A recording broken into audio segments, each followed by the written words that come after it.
Si thoni, do shpërthej? Shpresojmë që jo. Por në qoftë se do hapet një luftë, kush fiton, sipas jush? Pra, në qoftë se përplaset gjysma e botës me gjysmën tjetër.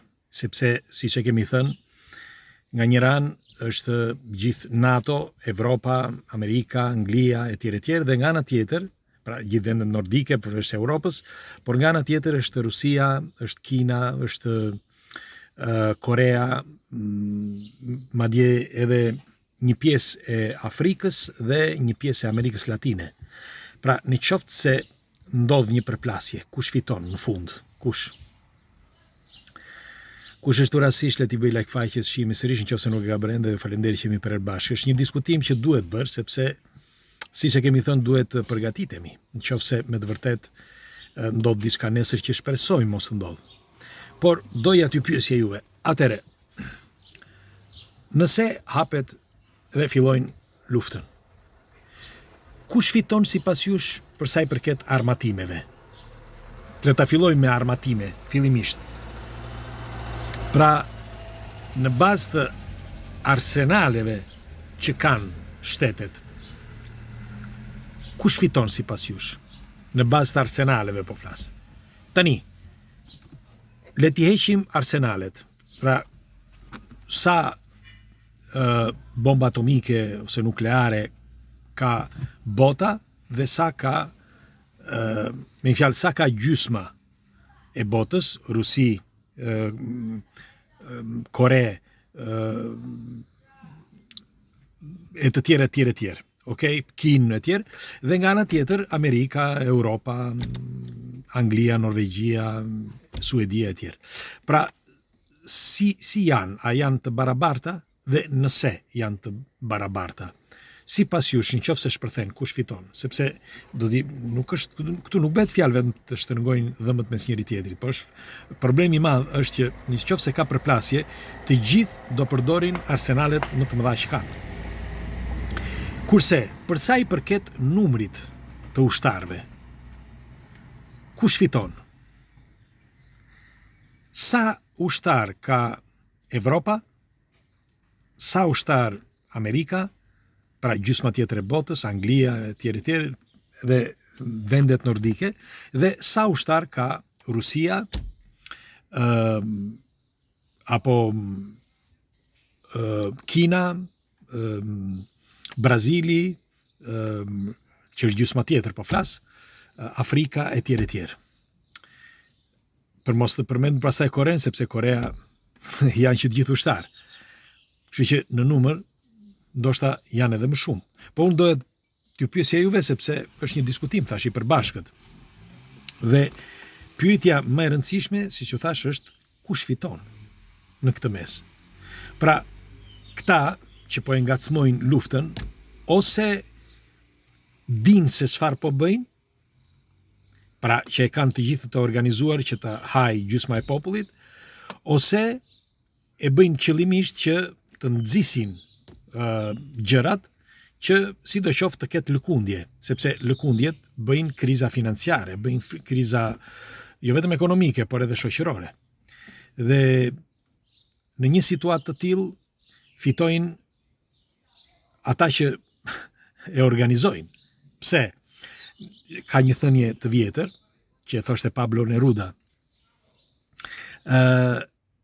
Lufta bëhet nga njerëz që njihen mes njëri tjetrit, por që ata që japin urdhra, por ata që vriten mes njëri tjetrit nuk njihen, dhe ata që përfitojnë janë disa të ulur në përkarriket e tyre, dhe duke dhënë urdhra nga qendra. Dhe më duket pikërisht eksaktësisht si që ka përshkruar Neruda, sepse po t'i vini re, populli i gjore ha. Sepse, shikoni, në qoftë se ka disa gjëra që duhen thënë me superlativa dhe disa gjëra duhet i përmendësh shumë me kujdes, sepse njerëzit janë, gjysma e njerëzve janë, për fat keq janë ignorant dhe jetojnë në varfëri totale. Po flasim për pjesën tjetër të botës, por një pjesë e botës duan që të jetojnë në qetësi. Dhe sidoqoftë një pjesë e vogël janë ata që drejtojnë, sepse po ta shikoni, bota drejtohet nga një pjesë shumë e vogël. Dhe ata që drejtojnë janë pikërisht ata që kanë buxhetin financiar nën kontroll, mediat e çdo gjë. Kështu që të bën të mendosh që nëse kjo është e vërtet, të bën të mendosh që ata dinë se çfarë po bëjnë. Dhe pyetja është çfarë? Pse po e nxisin? Sepse nëse ata e dinë që nga nxitja ndodhin probleme të rënda, pse po e bëjnë? Janë të fortë sipas mendimit tuaj, janë kaq të fortë saqë mund t'i tregojnë dhëmët Rusisë ose gjysmëtjetës të botës, apo e bëjnë qëllimisht? Dhe nëse e bëjnë qëllimisht, e para njerë, ju mendoni që fitojnë, nëse shkojnë kundër gjysmëtjetës të botës, kundër Rusisë, Kinës e tjerë, sepse nëse shkojnë kundër Rusisë, do ngrihet Kina, do ngrihet Korea, do ngrihet dhe do jenë aleat, sepse janë aleat me Rusinë. Dhe pyetja është, a fitojnë? Kush fiton? Dhe tjetra, nëse nuk fitojnë, sepse në fund fare nuk fiton askush, me sa ma merr mendja, ka vetëm një pastrim të madh, pra nëse nuk fiton askush, atëherë pse po e bëjnë? Për çfarë arsye? U intereson Ukraina, sipas mendimit tuaj? Apo u intereson forca ushtarake, ekonomike e atyre zonave? Pyetje.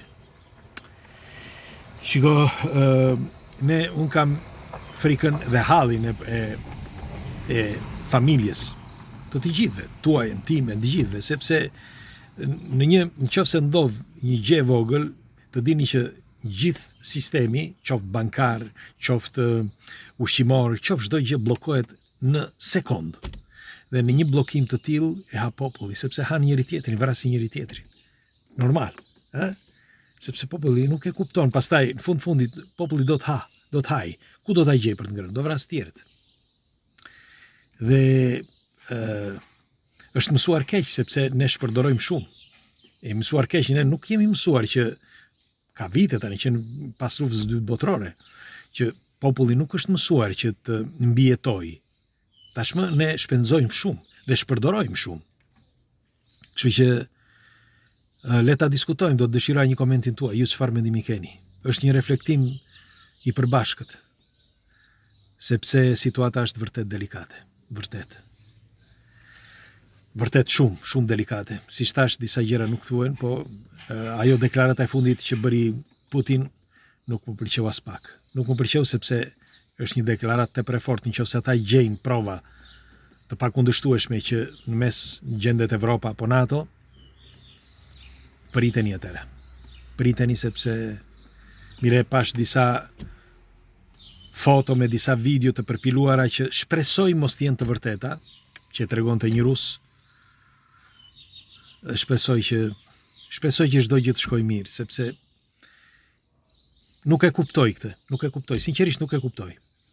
Pse duhet të zihen të ngërdheshen me njëri tjetrin? Bota mund të jetojnë gjithë në paqe, në liri, çdo gjë. Pres komentet tuaja, ju përqafoj. Kalofshin ditë bukur.